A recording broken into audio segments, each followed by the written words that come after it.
Hi friends, welcome back to my channel. இஷ்கியாவுடைய episode 3 தான் பார்க்க போகிறோம். வாங்க வீடியோக்குள்ளே போகலாம். போன எபிசோடில் நம்ம ஹீரோ நான் உன்னை பழிவாங்கே தீர்வட்டின்னு சொல்லிட்டு அதுக்கு தான் உன் தங்கச்சியை கல்யாணம் பண்ணுறேன்னு சொல்லிட்டு அதோட அந்த எபிசோட் கட் பண்ணியிருப்பாங்க.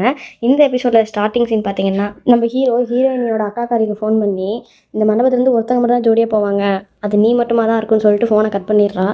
நம்ம ஹீரோயினோட அக்காவுக்கு ஒன்றுமே புரியல, இவனடா இப்படி பேசுகிறான்னு சொல்லிட்டு உட்காந்துட்டே இருக்கா. அப்புறம் திரும்ப ஃபோன் பண்ணுறான். அவன் சிரிச்சுக்கிட்டே எடுக்க மாட்டேன்றான். அவன் பயந்து போய் யோசிச்சுட்டு நின்றுருக்கா. இந்த பக்கம் நம்ம ஹீரோயினி அக்காவோட ஹஸ்பண்ட் கிட்ட போய் உட்காந்து சீக்கிரமாக வந்துட்டீங்களே, பரவாயில்லையே அப்படின்னு சொல்லிட்டு இருப்பாங்க. ஆமாம், நான் சீக்கிரமாக வந்துட்டேன், ஆனால் உங்கள் அக்கா இன்னும் வரலையே அப்படின்னு சொல்லி பேச ரெண்டு பேரும் ஜாலி கேரக்டர் தான். ரெண்டு பேரும் ஜாலியாக பேசிகிட்டு இருப்பாங்க.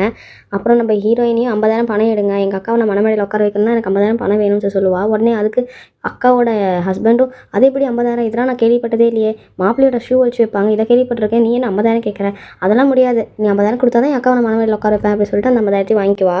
இந்த பக்கம் நம்ம ஹீரோயினியோட அக்காக்காரி கடைசியாக உடனே ஹம்சா ஃபோன் பண்ணி பார்க்கலாம் அப்படின்னு சொல்லிட்டு ஃபோன் பண்ணுறான். ஆனால் அவங்க எடுக்க மாட்டேன்றான். பயந்து போய் சரி என்ன பண்ணுறது, கல்யாண மேடைக்கு போய் தானே ஆகும்னு சொல்லிட்டு கல்யாணம் பண்ணி நம்ம ஹீரோயினியும் கூட்டிகிட்டு போய் அக்காக்காரியும் மனமேடையில் உட்கார வைக்கலாம். ரெண்டு பேரும் அப்புறம் பேசிக்கிறாங்க. அப்போ நம்ம அக்காவோட ஹீரோ சோடாப்பட்டி சொல்கிறான், எனக்கு புரியுது உன்னோட நிலமை என்ன அப்படின்ட்டு, பெற்றவங்களை விட்டு வர்றது ரொம்ப கஷ்டமான விஷயந்தான், ஆனால் நான் உனக்கு ப்ராமிஸ் பண்ணுறேன், கண்டிப்பாக நான் நல்லா பார்த்துக்குவேன், எங்கள் வீட்டில் நான் மகாராணி மாதிரி பார்த்துக்குவேன் அப்படின்னு சொல்லிட்டு இருக்கான். இந்த பக்கம் நம்ம அக்காக்கோடைய லவ்வர் தானே தங்கச்சி கல்யாணம் பண்ணிக்க போகிறான். ஆனால் அவன் மண்டபத்துக்கு வரவே இல்லை. என்னன்னு ஒன்றும் புரியவே இல்லை. அவங்க அம்மாவும் போய் அவங்ககிட்ட கேட்குறாங்க. அவங்க அப்பா அம்மா போயிட்டு பையன் எங்கே அப்படின்னு சொல்லிட்டு அவங்க அம்மா கிட்ட கேட்டு அவங்க தங்கச்சியெல்லாம் அனுப்பிச்சி விட்றாங்க, எங்கன்னு பாரு உங்கள் அண்ணாவை போய் அப்படின்னு சொல்லிட்டு. அப்புறம் பார்த்தா அவன் ரூமில் எதுவும் இல்லை, இந்த சத்தமும் வரலன்னு சொல்லிட்டு தங்கச்சிக்காரையும் வந்து சொல்கிறா. இவங்க எல்லாருக்கும் ஒரே பதட்டம் ஆயிடுது. இந்த பக்கம் அவங்க அக்காக்காரி தங்கச்சிக்காரியோட முகத்தில் இருக்க சந்தோஷத்தை பார்க்குறா. எங்கே இந்த சந்தோஷம்லாம் கெட்டு போயிடுமா அப்படின்னு சொல்லிட்டு ரொம்ப பயப்படுறா. ஏன் இன்னும் வரல அப்படின்னு சொல்லி யோசிக்கிறா. இந்த பக்கம் தங்கச்சிக்காரி அவங்க அக்காக்கிட்டையும் அவங்க அக்காவோட புருஷன்கிட்டையும் போய் நின்று பேசிக்கிட்டு இருப்பா. அவனும் எங்கம்மா உன்னை கல்யாணம் பண்ணிக்க போகிறவன் இன்னும் வரலையா அப்படின்னு சொல்லி கேட்பான். அதுக்கு நான் நினைக்கிறேன் என்னை பற்றி தெரிஞ்சு அவன் ஓடி இருப்பான்னு நினைக்கிறேன் அப்படின்னு சொல்லி சிரிச்சுக்கிட்டே சொல்லுவா. எங்கள் அப்பா ஒன்று பண்ணட்டும், என்டையர் எல்லா ஹால் முன்னாடி ஏறி என் பொண்ணை யாரை கல்யாணம் பண்ணிக்கன்னு சொல்லி கேட்கட்டும், ஆனால் யார் என்னை கல்யாணம் பண்ணிக்கிறாங்கன்னு சொல்லிட்டு வரானோ அவனுக்கு தான் லாட்ரி, மற்றவங்கெல்லாம் வேஸ்ட்டு அப்படின்னு சொல்லுவா. ஏன்னா அவனுக்கு நான் கிடச்சிருக்கேன்ல அதுதான் அப்படின்னு சொல்லிட்டு சிரிச்சிட்டே சொல்லுவா. இந்த பக்கம் நம்ம ஹீரோ என்ட்ரி ஆயிடுவோம். எல்லாருக்கும் ஒரே சந்தோஷமாக போயிடும். அப்பாடா நம்ம பொண்ணு கல்யாணம் ஒன்றும் நடக்காதுன்னு அவங்க அப்பாவும் ரொம்ப சந்தோஷப்படுவார். சந்தோஷப்பட்டு அவங்க நல்லபடியாக வரவேற்புலாம் கொடுத்து கொண்டு போய் மேடையில் நிற்க வைப்பாங்க. அப்போது நம்ம அக்காக்காரி புருஷன் நம்ம தங்கச்சிக்கார்கிட்ட போய் நீ என்கிட்ட 50,000 வாங்கினல, இப்போது நான் உங்ககிட்ட 50,000 வாங்க போகிறேன் அப்படின்னு சொல்லுவான். அப்படியா, சரி பண்ணு அப்படின்னு சொல்லுவாள். அதுக்கு அந்த சோடாப்பட்டிக்காரன் அவங்க அக்காக்காரி அனுப்பி என்கிட்ட உன் தங்கச்சி 50,000 வாங்கினால, நீ 50,000 கேட்கலாம், அதுக்கு மேலேயும் கேட்கலாம், ஆனால் நீ வாங்குறதுலாம் உனக்கு தான் அப்படின்னு சொல்லிட்டு அனுப்பிச்சி விட்டுருவோம். நம்ம ஹீரோயினையும் போய் ஹீரோ கிட்ட ப்ளீஸ் கொடுத்துருங்க, ஏன்னா என் மானத்தை வாங்கிடுவாங்க இவங்க அப்படின்னு சொல்லிட்டு விளையாட்டுக்கு பேசிக்கிட்டு இருக்கா. நம்ம ஹீரோவும் அதை கொடுத்துட்றான். அவங்க ஃபேமிலியும் செய்ய வேண்டிய சம்பிரதாயம் எல்லாத்தையும் செய்கிறாங்க. ரெண்டு பேரையும் உட்கார வச்சு. இந்த பக்கம் நம்ம ஹீரோவை கல்யாணம் பண்ணிக்கணும்னு சொல்லிட்டு ஒருத்தர் ரொம்ப ஆசையாக இருப்பா. அப்போ நம்ம ஹீரோவை மேடையில் பார்த்தா வரும் அழுதுகிட்டு இருப்பா. நான் உன்னை விட்டுட்டேன், நான் உன்னை லூஸ் பண்ணிட்டேன் அப்படின்னு சொல்லிட்டு அழுதுட்டு இருப்பா. ஆனால் அவள் தான் ஹீரோக்கு வில்லியாக வருவா. ஹீரோக்கே வில்லின்னா அப்போ நம்ம ஹீரோயினுக்கும் அவள் வில்லி தானே. நம்ம ஹீரோ அவகிட்ட பேசினதாத்தையும் அந்த வில்லிக்காரி நினச்சி யோசிச்சுட்டு இருக்கா. அவன் எப்படிலாம் நம்மக்கிட்ட பேசினான்ல, நம்ம இவளை கல்யாணம் பண்ணிட்டோம்னு நினச்சோமே, ஆனால் இவன் என்னை கல்யாணம் பண்ணிக்காம விட்டுட்டானே அப்படின்னு சொல்லிட்டு யோசிச்சு நின்றுட்டுருப்பா. இந்த பக்கம் அப்படியே ஹீரோயினையும் அவங்க அக்காவையும் காட்டுவாங்க. ரெண்டு பேரும் கல்யாணம் முடிஞ்சு அவங்க ஃபர்ஸ்ட் நைட் ரூம்குள்ளே இருப்பாங்க. இந்த பக்கம் நம்ம அக்காக்காரியோட மாமியார் வந்துட்டு இதெல்லாம் இப்படி தான் இருக்கும், கஷ்டமாக தான் இருக்கும், நீ ஒன்றும் கவலைப்படாத, நான் உனக்கு அம்மா மாதிரி, நீ உனக்கு என்ன வேணாலும் என்கிட்ட கேளு, நீங்கள் உங்கள் வீட்டில் எப்படி அதே மாதிரி இங்கே இருக்கலாம் சொல்லிட்டு ஆஸ் யூஷுவல் எல்லா மாமியாரும் போடுற டைலாக் தான் அவளும் வந்து போட்டு போகிறா. இந்த பக்கம் நம்ம அக்கா தங்கச்சியோட அப்பா அம்மாவை காட்டுவாங்க. நம்ம பொண்ணு போனதுக்கப்புறம் வீடியோ வெறிச்சோடி இருக்குல்லன்னு சொல்லிட்டு அப்பா கேட்பாரு. அவங்க அம்மாவும் ஆமாம், ஆனால் கல்யாணம் பண்ணுற வேலையே வயசு வந்துருச்சு இல்லை, அப்போ கல்யாணம் பண்ணி கொடுத்ததானே ஆகணும்னு சொல்லுவாங்க. உடனே நம்ம ஹீரோயின் கிட்ட வந்து ஒரு 2 மணி வாக்கில் ஃபோன் ஒன்று வரும் அப்பாவுக்கு. அப்பா பயந்துருவார், என்னடா நம்ம அப்பா 2 மணிக்கு ஃபோன் பண்ணுறா, என்னாச்சு ஏதாச்சும் தெரியல. ஃபோன் அட்டன் பண்ணுவாங்க. அட்டன் பண்ணுவோன்னே அப்பா நீங்கள் மாத்திரை சாப்பிட்டீங்களா, உடம்பு நல்லா பார்த்துக்கோங்க, யாரும் எல்லாம் கவலைப்படாதீங்க அப்படின்னு சொல்லிட்டு ஃபோனை வைப்பா. அவங்க அப்பாவும் சிரிச்சுக்கிட்டே ஃபோனை வச்சிருவாரு.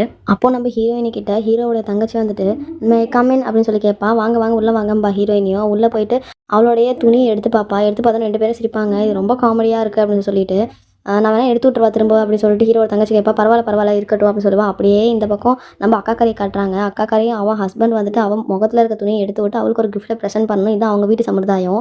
பார்த்துட்டு அவன் ரிங்கை போட்டு விட்றான். போட்டு விட்டு நீ ஒன்றும் கவலைப்படாத, நீ எந்த அளவுக்கு வெக்ஸ் ஆகிருப்பேன்னு எனக்கு தெரியும், ஏன்னா உங்கள் அப்பா அம்மாவெல்லாம் விட்டுட்டு வரது ஒரு புது அனுபவம் தானே, நீ ஒன்றும் கவலைப்படாதானே, நான் உனக்கு ஒரு ப்ராமிஸ் பண்ணுறேன், நான் எப்பயும் நல்லபடியாக பார்த்துக்குவேன், உன்னோட கஷ்டத்துலையும் சரி நஷ்டத்துலையும் சரி நான் கூடவே இருப்பேன் அப்படின்னு சொல்லி சொல்கிறான். பக்கம் நம்ம ஹீரோட ஃப்ரெண்டு கிட்ட பேசிகிட்டு இருப்பான். நான் அவளை சும்மா விட மாட்டேன், அவள் கல்யாணம் பண்ணி போயிட்டால, அவளுக்கு இருக்குன்னு சொல்லி பேசிகிட்டு இருப்பான். ஆனால் அவங்க ஃப்ரெண்டு சொல்லுவான், அவள் லவ் பண்ணதுக்காகவாது அவள் மன்னிச்சு விட்டுறலாம்ல, நீ யோசிச்சுப்பாரு, ஆனால் அவள் தங்கச்சி நீ கல்யாணம் பண்ணியிருக்க, அவளோட லைஃப் இருக்குல்ல அப்படின்னு சொல்லுவான்.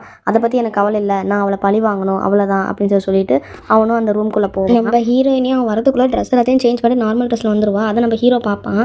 அது ஒன்றும் இல்லை, அந்த ட்ரெஸ் எனக்கு ரொம்ப ஹீட்டாக இருந்தது, ரொம்ப வேத்துச்சு, அதனால தான் கழட்டிட்டு நான் ட்ரெஸ் சேஞ்ச் பண்ணிக்கிட்டேன். ஆமாம்ல சம்மர் இருக்குல்ல, நான் ஒன்று பண்ணுறேன், நான் போய் உட்காடுறேன், நீங்கள் வந்து எனக்கு கிஃப்ட் கொடுங்கன்னு சொல்லிட்டு தலையில் துணி போட்டு உட்காருவா. அவனும் போய் அந்த பிரேஸ்லெட் அவன் வாங்கி வச்சிருப்பான், பிரேஸ்லெட் அதை கொண்டு போய் அவகிட்ட கொடுப்பான். அவன் என்ன பண்ணுற நீ நீ போ, நீ திரும்ப ஃபஸ்ட்லேருந்து வா, என்னோட தலையிலேருந்து துணி எடுத்து நீ எனக்கு கிஃப்ட் போட்டு விடணும், அதுவும் நீ தானே போட்டு விடணும், நீ கையில் கொடுக்குற, நீ போ, நீ சரியாக பண்ணல, நீ திரும்ப ஃபஸ்ட்லேருந்து வா, நான் திரும்ப துணி போட்டு உட்கார சொல்லி திரும்ப துணி போட்டு உட்காருவா. நம்ம ஹீரோ சிரிச்சிட்டே போய் திரும்ப ஃபஸ்ட்லேருந்து எல்லாத்தையும் வந்து பண்ணி அவளுக்கு பிரேஸ்லெட்டையும் போட்டு விடுவான். இந்த பக்கம் நம்ம ஹீரோ திரும்பி ஒரு லுக் விடுவான். ஹீரோயினியும் என்ன பார்க்குற அப்படின்னு சொல்லி கேட்பா. அதுக்கு அவன் சிரிச்சுக்கிட்டே ரூம்குள்ளே போயிடுவான். கேவலமாக இருக்குது அப்படின்னு சொல்லிட்டு சிரிச்சுக்கிட்டே அந்த பிரேஸ்லெட்டை பார்த்துட்டு இருப்பா. நம்ம ஹீரோவும் இன்னொரு ரூமில் போய் தூங்கிடுவான். அப்படியே அடுத்த நாள் காட்டுவாங்க. இவங்களோட சம்பிரதாயம் என்ன அப்படின்னா, அடுத்த நாள் அவங்க சமைச்சு எடுத்துகிட்டு வந்து பொண்ணுங்களுக்கு கொடுத்துட்டு பொண்ணுங்களும் அவங்க வீட்டுக்கு கூட்டிகிட்டு போனது தான் அவங்க சம்பிரதாயம். நம்ம ஹீரோயினி அவங்க அப்பா அம்மாவுக்கு ஃபோன் பண்ணி, அம்மா நீங்களாம் இங்கே வர வேண்டாம், நான் ஒன்று பண்ணுறேன், நானும் என் வீட்டுக்காரும் அங்கே வந்துடுறோம் அப்படின்னு சொல்லுவாள். இந்த பக்கம் நம்ம அக்காக்காரியோட புருஷன் பேப்பரை படிச்சுட்டு இருப்பான். அவங்க அம்மா வந்துட்டு, ஏம்மா இன்னும் உங்கள் வீட்டிலேருந்து வரலையா, டைம் என்ன ஆகுது, இதுவாக வந்துட்டு காலையில் டிஃபன் சாப்பிட்ற டைம் அப்படின்னு சொல்லி கேட்பாங்க. இல்லை 2 நிமிஷத்தில் வந்துருவாங்கன்னு சொல்லிட்டு நம்ம ஹீரோயினோட அக்காக்காரியும் சொல்லுவாள். அவளோட புருஷன் அந்த சோடா புட்டியும், அம்மா சரிம்மா அவங்க வரவளும் நீ எனக்கு டீ போட்டு கொண்டு வா அப்படின்னு சொல்லிட்டு கேட்பான்.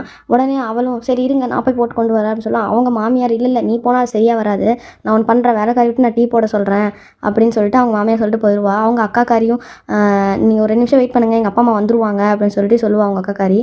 அவனை ஒரு டைம் பார்த்துட்டு சரி அப்படின்னு சொல்லுவான். அவன் பார்க்க வில்ல மாதிரியும் தெரிகிறான், அப்பாவி மாதிரியும் தெரிகிறான். இந்த பக்கம் நம்ம ஹீரோயினி அவங்களோட மாமியார் கிட்டலாம் உட்காந்து பேசிகிட்டு இருக்கா. நீங்களாம் சாப்பிட்டீங்களா இல்லையான்னு சொல்லிட்டு கேட்பாங்க. இன்னும் நான் சாப்பிட்லையேன்னு சொல்லிட்டு ஹீரோட தங்கச்சிக்காரன் சொல்லுவான். நான் பண்ணுறேன், நான் உனக்காக சமைச்சு கொண்டு வரேன் அப்படின்னு சொல்லுவாங்க. அப்போ ஹீரோட தங்கச்சிக்காரையும் ஆமாம் நீ போய் எனக்கு வந்துட்டு 6 இல்லை 7 ஆம்லேட் போட்டு கொண்டு வா அப்படின்னு சொல்லி சிரிச்சுக்கிட்டு இருப்பா. அப்புறம் அவங்க மாமியார் சொல்லுவாங்க, நாங்கள் எல்லோரும் சாப்பிட்டோமா, நீங்கள் மட்டும் தான் இன்னும் சாப்பிடல, நான் போய் உங்களுக்கு 2 பேருக்கு ஏதாவது செஞ்சு கொண்டு வரேன் அப்படின்னு சொல்லுவாள். இல்லை நாங்கள் அங்கே போய் சாப்பிட்டுக்கிறோம் அப்படின்னு சொல்லிட்டு நம்ம ஹீரோயினையும் சொல்லிட்டு நேராக அவங்க அப்பா அம்மா வீட்டுக்கு கிளம்பி வராங்க. இந்த பக்கம் பார்த்தா அவங்க அக்கா கறியோட புருஷன் வரல, ஆனால் அக்கா கறி மட்டும் வந்திருக்கா, அவங்க அப்பா அம்மா கூட சேர்ந்து வந்திருப்பா. இந்த பக்கம் நம்ம ஹீரோயினியும் ஹீரோவும் போகிறாங்க காரில். நம்ம ஹீரோயினி சொல்கிறாங்க, ஏன் உங்கள் முகத்தை எப்பயும் ஒரே மாதிரி வச்சிருக்கீங்க, இப்படி இருந்தீங்க அப்படின்னா நீங்கள் சந்தோஷமாக இருக்கீங்களா சோகமாக இருக்கீங்களா ஒன்றும் தெரியல அப்படின்னு சொல்லுவா. ஹீரோ ஒன்றுமே பேசாமல் அவங்க வீட்டுக்கு கூட்டிகிட்டு போவான். வீட்டுக்கு போய் என்ட்ரியிலேயே அவங்களோட அக்கா தான் நின்றுட்டுருப்பா. நான் வந்துட்டேன் அப்படின்னு சொல்லிட்டு ஹீரோயினி சொல்லுவா. சொன்ன உடனே சரி என் புருஷன் பின்னாடி வராங்க, நீ தான் நல்லபடியாக அவங்கள வரவேற்கணும், போய் வரவேற்பு கொடு அப்படின்னு சொல்லுவா.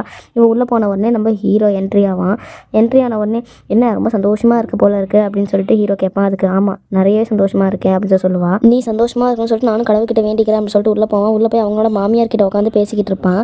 அவன் பேசிகிட்டு இருக்கப்பவே அந்த ஹீரோயினோட அக்கா வந்து ஆப்போசிட்டில் நிற்பா. ஏன் அசீம் வரலையா, அதாவது அக்காக்காரோட புருஷன் வரலையா அப்படின்னு சொல்லிட்டு தான் ஹீரோ கேட்பான். வருவார்ப்பா அவர், பொண்ணு மட்டும் நாங்கள் கூட்டிகிட்டு வந்துட்டோம் அப்படின்னு சொல்லிட்டு அவங்க அம்மா சொல்லுவாங்க. சரிப்பா நீங்கள் 2 பேர் பேசிகிட்டு இருங்க, நான் போய் அவரை கூட்டிகிட்டு வந்துடுறேன்னு சொல்லிட்டு அவங்க அம்மாவும் அவங்க ஹஸ்பண்டை கூப்பிட்றதுக்காக போவாங்க. அப்போ ஹீரோ வந்துட்டு ஹீரோயினோட அக்கா கறிக்கிட்ட வந்து நின்று, நீ சந்தோஷமாக இருக்கே அப்படின்னு சொல்லி தெரியுது, ஆனால் உன் தங்கச்சி சந்தோஷமாக இருக்காள் அப்படின்னு சொல்லிட்டு அவகிட்டே போய் கேளு, அப்போ தான் உனக்கு தெரியும் அப்படின்னு சொல்லுவாங்க. மேலே தங்கச்சிக்காரி அதாவது நம்ம ஹீரோயினி அவங்க அப்பா கூட உட்காந்து பேசிகிட்டு இருப்பா. என்னப்பா அவ்வளோ பெரிய வீடு கட்டி வச்சிருக்காங்க, 4 பேருக்காப்பா அவ்வளோ பெரிய வீடு, அதில் ஒரு கார்டனே செய்யலாம்ப்பா அப்படின்னு சொல்லிட்டு பேசிக்கிட்டு இருப்பா. அப்போ அவங்க அம்மா வந்துட்டு, ஏங்க மாப்பிள்ளை வந்திருக்காங்க, நீங்கள் மேலே வந்து உட்காந்துக்கின்னு எப்படி கிளம்புங்க, வாங்க கீழே போய் மாப்பிள்ளை கிட்ட கொஞ்ச நேரம் பேசிட்டு வாங்க போங்க அப்படின்னு சொல்லுவாங்க. உடனே நான் பேசிகிட்டு இருக்கேன்ல இங்கே, நீங்கள் எனக்கு மரியாதை தர மாட்டேறீங்க அப்படின்னு சொல்லிட்டு நம்ம ஹீரோயினையும் விளையாட்டுத்தனமாக பேசுவோம். நீ வாயை மூடு லூசு அப்படின்னு சொல்லிட்டு அவங்க அம்மாவும் போயிடுவாங்க. இந்த பக்கம் அக்காக்காரியும் தங்கச்சிக்காரி கிட்ட வந்து, நீ சந்தோஷமாக இருக்கியா, ஹாப்பியாக இருக்கியா, அங்கே எதுவும் பிரச்சனை இல்லையா அப்படின்னு சொல்லி கேட்பா. பரவாயில்ல நீ ஒருத்தையாவது இருக்கியா என்ன வந்து கேட்கறதுக்கு அப்படின்னு சொல்லி தங்கச்சிக்காரியும் சொல்லுவா. உனக்கு என்ன நினச்சி தெரியுமா, நான் காலையில் கொஞ்சமாக இவ்வளோ தான் ஸ்க்ரீன் நகர்த்தினேன், அதுக்கு என் வீட்டுக்காரு ஸ்க்ரீனை மூடு அப்படின்னு சொல்லிட்டு அப்படி கத்துறாரு, நான் கூட பேய் தான் வந்துருச்சோ அப்படின்னு சொல்லிட்டு பயந்தே போயிட்டேன் அப்படின்னு சொல்லிட்டு இருப்பா. அதுக்கு அக்காக்காரியும், ஏய் விளையாடாத கரெக்டாக சொல்லு அப்படின்னு சொல்லிட்டு கேட்பா. நான் என்ன விளையாட்டுக்க சொல்லிட்டு இருக்கேன், என்னை பார்த்தா சீரியஸாக சொல்கிற மாதிரி தெரியலையா உனக்கு அப்படின்னு சொல்லிட்டு தங்கச்சிக்காரியும் கேட்பா. நம்ம ஹீரோ வீட்டுக்கு கிளம்பி போயிடுவான். இந்த பக்கம் நம்ம அக்காக்காரியோட மாமனார் சொல்லுவார், சீக்கிரம் போய் கூட்டிகிட்டு வா, கிளம்புறேன்னு சொல்லிட்டானா போய் கூட்டிகிட்டு வந்துடுன்னு சொல்லிட்டு இருப்பாங்க. அதுக்கு அவங்க மாமியார், உடனே எப்படி கூப்பிட்டு வர முடியும், கூட்டுவான்னு சொன்னோடனே இவனை ஓடி போய் கூட்டிகிட்டு வருவான் அப்படின்னு சொல்லிட்டு அவங்க மாமியார் சொல்லிட்டு இருப்பாங்க. அம்மா நீங்கள் நான் அம்மாவாக இருப்பேன்னு சொல்லிட்டு அந்த பொண்ணுக்கிட்ட சொன்னீங்க, இப்போ மாமியார் மாதிரி நடந்துக்கிறீங்களேம்மா அப்படின்னு சொல்லிட்டு அவனும் சிரிச்சுக்கிட்டே சொல்லுவான். நான் எல்லாமே உன் நல்லதுக்கு தான்ப்பா செய்வேன்னு சொல்லிட்டு அவங்க அம்மாக்காரையும் சொல்லிட்டு அமைதியாக இருந்துக்குவா. சரி நான் உன்னை பண்ணுறேன், நான் அவளுக்கு ஃபோன் பண்ணுறேன் அப்படின்னு சொல்லிட்டு அவனும் சொல்லுவான். இல்லை நீ ஃபோன் பண்ண வேண்டிய அவசியம் இல்லை, அவளுக்கு வேணா அவன் பண்ணட்டும், அவன் பண்ணானா நீ அட்டன் பண்ணி பேசு அப்படின்னு சொல்லிட்டு கிளம்பி போயிடுவா. உடனே அவனும் அவங்க அப்பா கிட்ட போய், என்னப்பா உங்களுக்கு ஏதாவது புரிஞ்சிச்சு அப்படின்னு சொல்லி கேட்பாங்க. என் வாழ்க்கையில் கல்யாணம் பண்ணாலேருந்தே எனக்கு ஒன்றும் புரியலடா, இப்போ எனக்கு புரியுமா அப்படின்னு சொல்லிட்டு அவங்க அப்பாவும் சொல்லுவாங்க. அப்படியே இந்த பக்கம் நம்ம ஹீரோயினியோட மாமனார் மாமியாரை காட்டுறாங்க. அங்கே பார்த்தா நம்ம ஹீரோவை கல்யாணம் பண்ணிக்கணும்னு ஒருத்தர் நினச்சிருப்பாள். அவள் ஒரு கிஃப்ட்டை தூக்கிட்டு வந்திருப்பா. நான் கல்யாணத்தில் சரியா என்னால் பேசவும் முடியல, கிஃப்ட்டும் கொடுக்க முடியல, சாரி ஆண்டி, அதனால தான் நான் இப்போ கிஃப்ட் கொடுக்க வந்திருக்கேன் அப்படின்னு சொல்லுவா. சரிம்மா ஒன்றும் பிரச்சனை இல்லை, அவன் உள்ளே தான் இருக்கான், நான் கூப்பிட சொல்கிறேன் அப்படின்னு சொல்லுவாள். உடனே அவள் அந்த ஹீரோவோட தங்கச்சிக்காரி வருவா. என்ன இந்த பக்கம் நீ வந்திருக்க அப்படின்னு சொல்லி கேட்பா. நான் கிஃப்ட் கொடுக்கறதுக்காக வந்தேன் அப்படின்னு. உண்மையாலுமே நீ கிஃப்ட் கொடுக்க தான் வந்திருக்கியா? உள்ளே ஒன்று வச்சுட்டு வெளியே ஒன்று பேசலையே, ரெண்டுமே ஒன்று தானே அப்படின்னு சொல்லி கேட்பாங்க. அம்மா ஏய் போய் கிஃப்ட்டை கொண்டு போய் உள்ளே வச்சுட்டு டீ கொண்டு வா அப்படின்னு சொல்லுவாங்க. உடனே அவங்க பாய்சன் வேணுமா, பாய்சன் இல்லாமல் டீ வேணுமா அப்படின்னு சொல்லி கேட்ட உடனே அந்த வில்லிக்காரிக்கு இன்னும் கோவம். அந்த அக்கா கறி கூட்டு போகிறதுக்கு அவன் புருஷன் வந்திருப்பான். வந்துட்டு உட்காந்து பேசிட்டு இருப்பாங்க. அப்போ தங்கச்சிக்காரி வந்துட்டு என் அக்காவை நாங்கள் ரொம்ப நல்லா வளர்த்திருக்கோம், அவளுக்கு ஏதாவது ஒன்றுன்னா நான் சும்மா இருக்க மாட்டேன் அப்படின்னு சொல்லி பேசிகிட்டு இருப்பாள். அதுக்கு அவங்க அக்காவும் ரூமி அப்படின்னு சொல்லுவா. அதுக்கு சும்மா நாங்கள் 2 பேரும் பெரிய மனுஷங்க பேசிகிட்டு இருக்கோம்ல அப்படின்னு சொல்லுவா. அதுக்கு அவங்க அக்காவோட புருஷங்காரை பார்த்து சிரிப்பான். சிரிச்சு நார்மலாக 2 பேரும் பேசிகிட்டு இருந்துட்டு அவளை கூட்டிகிட்டு அவனும் கிளம்பிடுவான். இந்த பக்கம் நம்ம ஹீரோயினை காட்டுவாங்க. ஹீரோயினி ஹீரோக்கு ஃபோன் பண்ணுவாள். ஃபோன் பண்ணி என்ன பண்ணிகிட்டு இருக்கீங்க அப்படின்னு சொல்லி கேட்பா. அவனும் யார் அப்படின்னு. யாரா? நான் தான் மிஸ்ஸஸ் அம்சா அப்படின்னு சொல்லுவாள். ஓஹோ நீ தானா, என்ன சொல்லு, என்னை கூட்டிகிட்டு போகிறதுக்கு வரீங்களா அப்படின்னு சொல்லி கேட்பா. சரி நான் வரேன் அப்படின்னு சொல்லிட்டு ஃபோனை கட் பண்ணுவான். இந்த பக்கம் அக்காக்காரி அவன் புருஷனும் உட்காந்து பேசிகிட்டு இருப்பாங்க. அப்போ நான் அவங்ககிட்ட ஒன்று சொல்லணும்னு சொல்லிட்டு அவள் சொல்லுவா. அதுக்கு என்ன சொல்லு அப்படின்னு சொல்லிட்டு அவனை கேட்பான். ரூமி பேசின பற்றி நீங்கள் எதுவும் தப்பாக நினச்சிக்காதீங்க அப்படின்னு சொல்லுவா. இல்லை அவள் எனக்கு ஒரு தங்கச்சி மாதிரி தான், அதே மாதிரி அவளை எனக்கு ரொம்ப பிடிக்கும், அவள் விளையாட்டுத்தனமாக இருக்கா அப்படின்னு சொல்லிட்டு இருப்பான். அவளும் சிரிச்சிட்டு பொருள் எல்லாத்தையும் எடுத்துகிட்டு போவா. அப்படியே இந்த பக்கம் ஹீரோவை காட்டுவாங்க. ஹீரோயினி உள்ளே போய் குளிச்சுட்டு வந்து வெளியே பார்த்தா ஹீரோவோட ஷூ அவளோட துணி அங்கங்கே கிடக்கும். இவள் வெளியே வந்துட்டு என்ன இப்படி இருக்குது ரூம் எல்லாம், இப்படிலாம் எனக்கு பிடிக்கவே பிடிக்காதுன்னு சொல்லிட்டு அவள் தலையோட துண்டை கழட்டி வெளியே தூக்கி எறிகிறா. அப்புறமேட்டு அந்த பக்கமாக போய் சாக்லேட் சாப்பிட்டு சாக்லேட் கவர் கீழே எரிஞ்சிட்டு என் அக்கா கிட்ட நான் நிறைய டைம் சொல்லியிருக்கேன், ரூமை சுத்தமாக வச்சுக்கல அப்படின்னா மாமியார் வீட்டுக்கு போய் நல்லா நீ வாங்கி கட்டுவேன் அப்படின்னு சொல்லியிருக்கேன் அப்படின்னு சொன்னோடனே ஹீரோ பார்த்துட்டு எந்திரிச்சு வந்துட்டு அவள் போட்ட குப்பைவே எடுத்து சுட்டிகிட்டு இருப்பான்.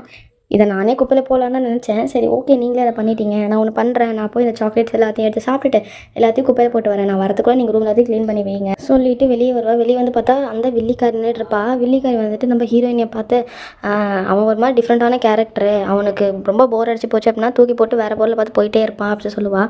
அப்போ நீங்கள் ரொம்ப போர் அடிச்சிட்டிங்க போல இருக்குது அப்படின்னு சொல்லிட்டு நம்ம ஹீரோயினே சொல்லுவாள். அதுக்கு வில்லிக்காரி கோவம் வருது, இவன் எப்படி பேசுகிறா அப்படின்னு சொல்லிட்டு. பரவாயில்ல இந்த வீட்டில் இருக்கவங்க எல்லாருமே என் மேலே பாசத்தை மட்டுமே காட்டுறாங்க, எனக்கு வில்லி யாரும் இல்லையேன்னு நினச்சேன், நீங்கள் வந்துட்டீங்க, ரொம்ப தேங்க்யூ அப்படின்னு சொல்லி சந்தோஷமாக சொல்லிக்கிட்டு இருப்பா. இந்த பக்கம் நம்ம அக்காக்காரி எதையும் யோசிச்சுட்டு இருப்பா. அவங்க அக்காக்காரியோட ஃபோனுக்கு ஒரு மெசேஜ் வரும். அந்த மெசேஜ் பார்த்துட்ட உடனே ஒரே பதட்டமாகி நின்றுட்டு அந்த மெசேஜ் என்ன அப்படின்றத நெக்ஸ்ட் எபிசோடில் பார்க்கலாம். தேங்க்யூ ஃபார் வாட்சிங். பாய். நெக்ஸ்ட் எபிசோடில் மீண்டும் சந்திப்போம்.